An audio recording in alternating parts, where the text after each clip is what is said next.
This is Steve from Boxing UK in association with Supreme CBD. Peter Fury, what a night. Nobody's ever done that to Femke Hermans, have they? No, listen, she hasn't. You know, when I hear all this talk, nobody's done this or she's never been stopped. You know, she's a European champion, former world champion, you know, and she's had excellent preparations and all this. They ain't stepped in with Savannah Marshall, have they? There's only one Savannah Marshall, and I said on the Sky thing, and by the way, Sky cut out a little bit what I said, because he said, what chance did you give her? And I said, none. So they cut that out. So obviously, she didn't have a chance in there. It looked like a fly touching up a lion, aggravating it. You know, so it was just a matter of time before she got hold of her. You know, and it was devastating. She's a big, powerful, strong unit. I've heard you talk this week, Peter. Obviously, all eyes now are on Claressa Shields, and you're probably going to get battered with that for God knows how long until the fight's made. Everybody says it's boxer versus puncher. Savannah's probably added to that with her performance tonight, but Savannah can box as well, can't she? That's what I mean. She's tall. You know, she's actually 6'1". You know, she's a big unit, and you know, she covers the ground well.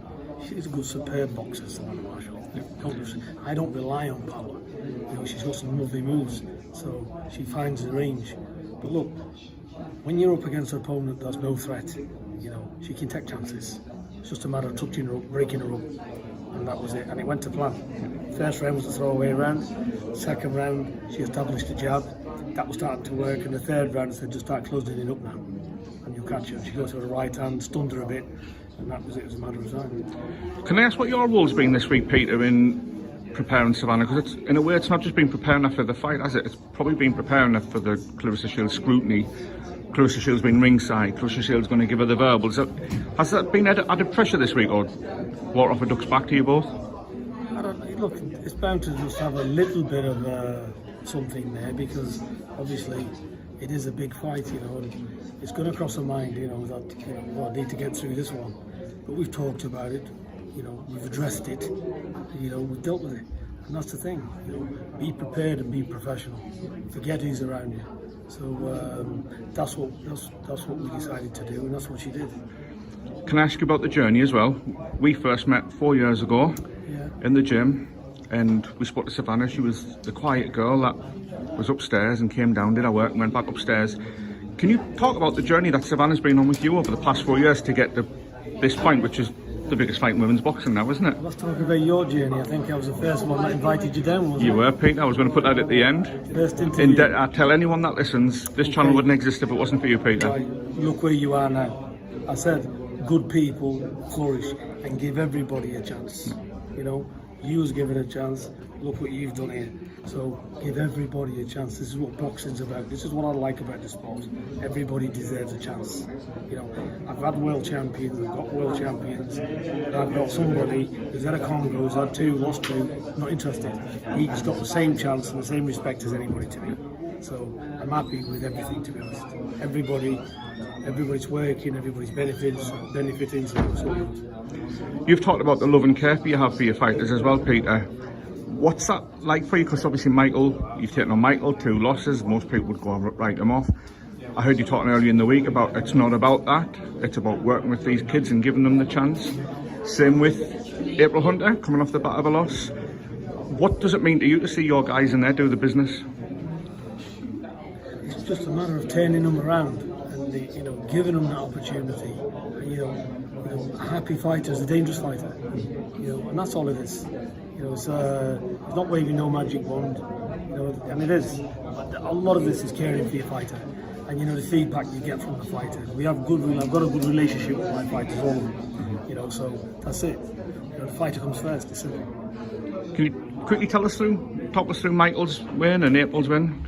Good to get them back on the winning road. Yeah, he fought a kid who had 25 or 30 straight losses. Yeah, lost them all. But he's been in with everybody and he's never been stopped. Yeah, so it was both had losses. One's had 2 losses, one's had 26 or 30 losses. But one was a solid journeyman, he's never been stopped. So that was the key. So I said, you know, if Michael could get him out of there, it'd be a bonus. And you know, he did. He was a beautiful uppercut. And that was it. So he got the stoppage after the 4th round. But even leading up to that, it was like with his shot, you can see he's a quality operator. You You know, we fought at 63 or 4 kilos, starved to death, in with a 10-0 or 10-1 kid. You know, just thrown in the deep end, used and abused.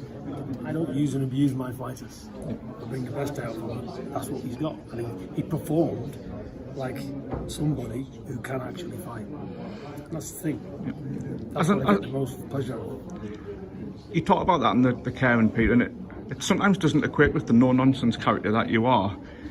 You really, really do genuinely care about your fighters and the people who you talk to, don't you? I care about everybody, my own people and everybody else. I just, listen, nobody wants to tolerate a fool. I've got no time for tossers, to be honest with you. No time for people with no values, money grabbing fucking prostitutes. That I'm not interested in. I'm a boxing man.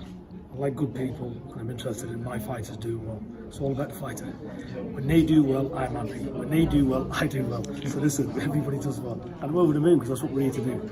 But for me, it's giving people a chance and turning them around. That's the key. Not a ready-made cake. Anybody can have a champion and do this and do that. But you know, I'm not taking anything away from any trainers. Every trainer does a hard job. It's a hard job being a trainer. It is. They all need credit. But I'm interested in giving the people with no hope a chance. That's what I want to do. Couple more. I know you're dashing off. You know nonsense. What do you make of the whole Claressa Shields trash talk and getting into Savannah's face? And we interviewed her, she said she was trashy, she was classless. You don't buy into any of that, do you? But is it all part of selling the fight, or do you really dislike that side of it? I don't dislike Claressa Shields because she believes in it. Yeah. She trash talks because she believes in it, and you know, I don't mind. You know, she's a real deal. You know, she backs it up. Yeah. She's got all the credentials. She can say what she wants because she backs it up. That I don't mind. You know, and she's a fighter, and you know, it's good that she's around. You know, so listen, I think she does well, and you know, she believes what she is. So I can understand that. That's her personality. There's no problem for me with that. You know, Savannah's what she is. And let's put the two together and see who the best is. I'm not going to say Savannah destruction, this, that, and the other. I wouldn't be unkind to what she's achieved. Yeah. I don't really know. They're both top fighters. And there's only one way we're going to find out, put the two together and let's see. Last one. Is the biggest fight in women's boxing coming to Newcastle, Peter? Definitely.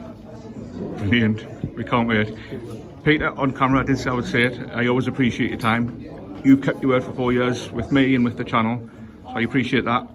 And listen, you're a good man, so you deserve it. You're a star. I'll come down to Congleton very soon and talk to you. You're welcome. Thank you, Peter.